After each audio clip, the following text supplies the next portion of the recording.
Hello, Remedy family. It is Monday, Holy Monday, this Passion Week.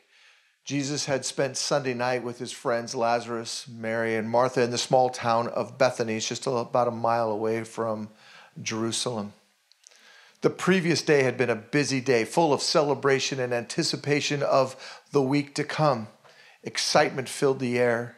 Although looking back at that day, we realize that at least it appears that Jesus really was the only one who understood what that week would bring. It was probably early in the morning. They had risen and headed off towards Jerusalem to head back into the city. And on the way and on that walk, off in the distance, he saw a fig tree. Being hungry from the day, the walk, the journey, he turned aside to get some nourishment from the tree.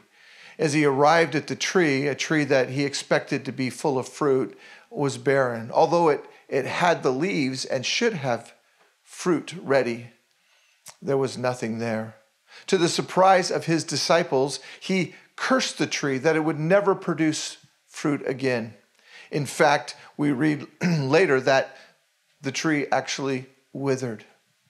And now all the things that Jesus did, he did intentionally, and we would think, well, that was kind of a crazy thing. But he used that as an illustration for several things, but one of the things that he used it for was an example that God is more concerned about the inside than the outside.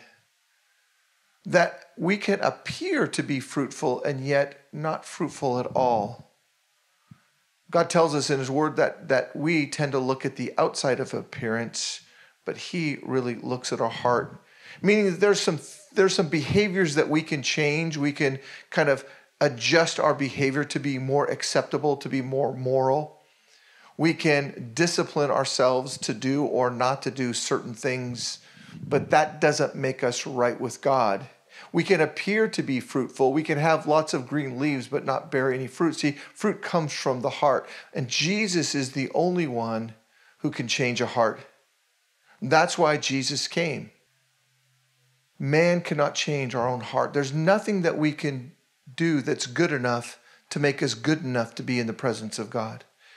Only through Jesus. He is the perfect Lamb of God who takes away the sin of the world. Jesus is the only one who can give us the ability to be right with God. He is the way, the truth, and the life. And through him, we can know the Father.